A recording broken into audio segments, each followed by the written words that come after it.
An 81-year-old ex-con is this year's front cover girl for the swimsuit, the Sports Illustrated swimsuit edition. 10 years ago, I was allowed to have an opinion on this, Megyn, so please tell me yours. Okay, so I have to say I'm torn on this because I would like to look as good as Martha Stewart looks when I'm 81. So I see that she's attractive and she's holding it together. I get it. So yes, good for her. However, let's be honest. You tell me, because my understanding is the sole purpose of the Sports Illustrated swimsuit cover is for, 15-year-old boys to spend time with it alone in the bathroom. Okay?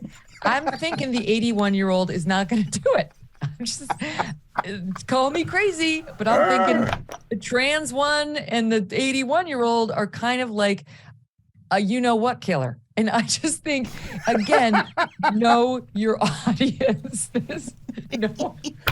Well, but also, it's this thing where, look, the amount of sauce that's on Instagram, right? Like the swimsuit thing, the titillation of the swimsuit thing, existed in a time pre-internet, and now this is literally some sort of, frankly, sort of culturally irrelevant thing, constantly saying, hey, look at us. Okay, they want to do it, fine and fair enough. But again, if anyone wants to go and see hotness, they can look at it on Instagram. If they want to see something worse, you can see it for free on the internet as well. So it's really kind of this scream for, hey, we're still here, we're still here. Well, I don't care.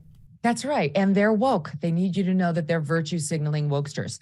We support the elderly. We support the men, because now there's a man on the cover of Sports Illustrated. There's a biological man who's a trans woman who's been featured, which of course it's like, all you can do is look at the little triangle down below and say, like, what's back there? What's in there? That's not supposed to be there. Like that little triangle is supposed to be covering something different than that.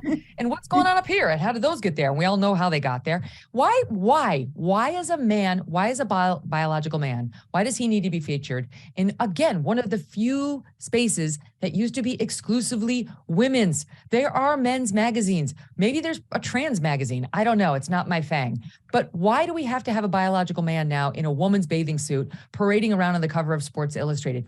Who is this attractive to? To whom are they appealing? The trans community represents less than 1.4% of Americans. So are they really trying to get that market? Is the woke market, which maybe is 10% market, so important to them? I feel like the 90% of us don't need to see that person in a bathing suit on the cover staring at us when we go to get our pharmaceuticals or we go to get our groceries.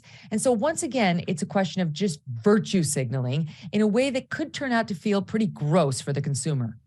Yeah, they're going to run out of special cases that they'll eventually ask me. Well, I promise you, Megyn, I won't do it. I won't do it. I'll save it for attractive biological women. On behalf of all of them, thank you.